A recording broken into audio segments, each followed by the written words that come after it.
I grew up in Fairfax County, and then my parents moved to Prince William about 10 years ago when a lot of people did during the housing boom.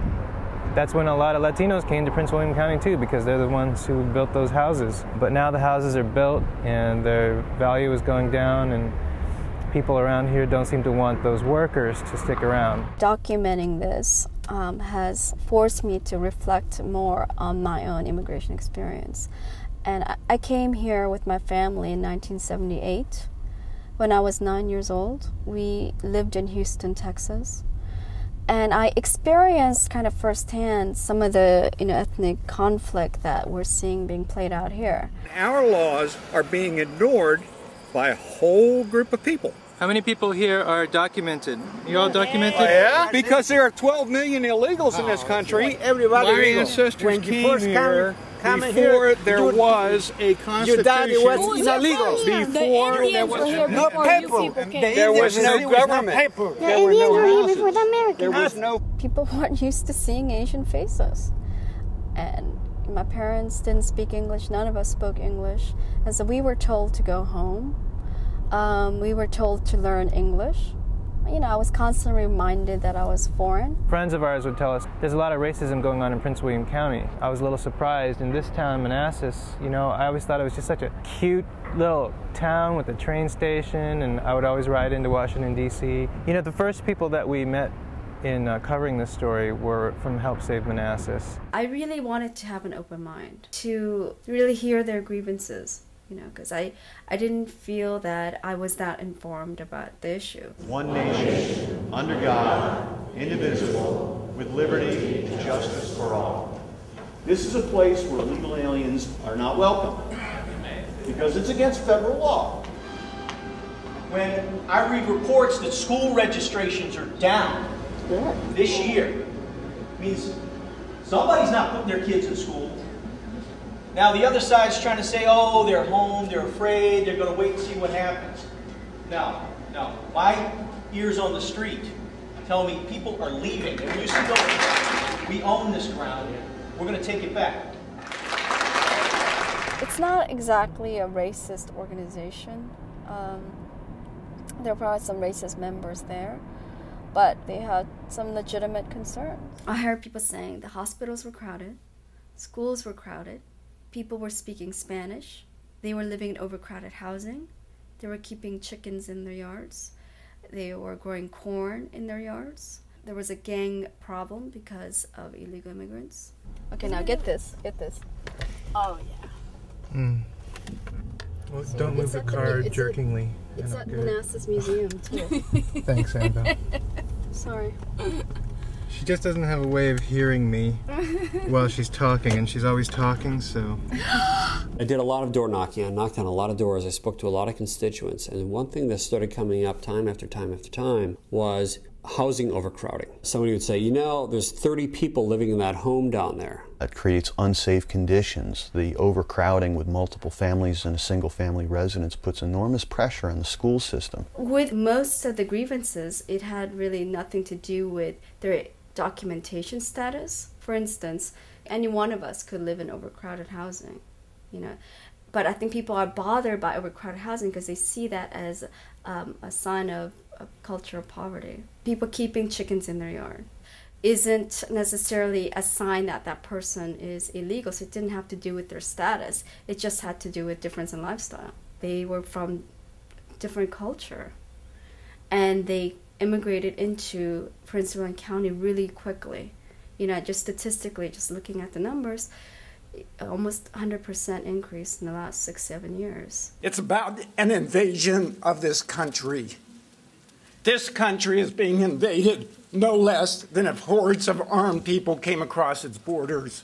This invasion is not armed, but they've got weapons. The weapons they use are their anchor babies. This invasion is being funded by foreign governments. It's being encouraged by foreign governments. And if you haven't paid attention to anything anyone today has said to you, if you don't remember, mark these words. Mark these words. We are going to repel this invasion. One way or another, it will be repelled. You can either be part of that repulsion. It was actually at one of the Board of County Supervisors meetings that Greg Latique pointed to Mr. Fernandez and said that's the guy who put up the sign. His English isn't the greatest, but he says his piece. He feels that the resolution is going to lead to racial profiling. Afterwards, Annabelle and I make friends with Mr. Fernandez, and we arranged to meet him here. You know, I mean, the film documents it better than I could describe it, but essentially we were introduced to some of these families who really believed in the message that the sign was conveying. Like the message say over here, when our soldiers are dying in Iraq, here the government of the United States are dividing our families. Can I speak to somebody who can speak English? We all speak English. Okay. Hold on. If they can. What do you got to say, sir? I would tell all of you folks to go back and listen to C-SPAN to hear what Representative Steve King has been talking about. Representative Steve King. So this is a guy who said some of the most outrageous anti-immigrant things on the floor of Congress. And learn how to speak English. I speak English just fine. You do, but these people don't. You know, I was like brought back to Houston, you know, in the late 70s and early 80s.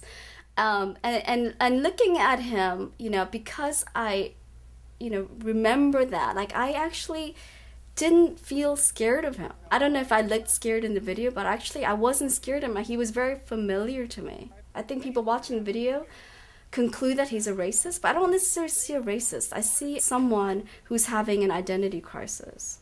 Okay, he's someone who feels really displaced in his neighborhood. He's been there for many decades and he feels displaced. And I understand that because I feel like as an immigrant, that's been kind of a constant in my life, this kind of identity crisis, you know, not really feeling like I fit in. I actually have a lot of compassion for him, you know, and I do feel like he's kind of a manifestation of a larger identity crisis that we're having as Americans. You know, that, you know, after September 11th, after 2000 year election recount, after Katrina, after all these, you know, really traumatic events in our recent history, that there's a lot of confusion about who we are. What I want to say to him and the immigrants who were gathered there that day is that, you know, we're all in this together. Are you an immigrant? I was born here. Okay, you were born here. Your mom's an immigrant. My mom is. Okay, so I was also explaining that, you know, when we were growing up in Korea, you know, being told that you're going to America is a little bit like being told you're going to heaven, you know, because you imagine America as just paradise. You get here and like... Well, you get here and I think you just get so focused on trying to survive here and adapt, Right. You know, and you assume that being American is the best possible thing you can do. It's a kind of romance that immigrants have with America that's completely unshakable, you know. And I think that people who are born here don't quite understand the immigrants' romance with America. I definitely feel like, you know, at the core of American identity is learning how to overcome differences and to live and thrive in diversity, you know, and tolerance. And that is at the core of the Constitution, you know, and that is it's the foundation for the democratic process, right? That you take, you know, diversity of opinions and you create this process by which you make one collective decision, right? Which is why free speech is so important. At this point in America's story, you know, we can't submit to intolerance and fear. You know, because that means we are all failing America. So, oh my God, I'm gonna start crying.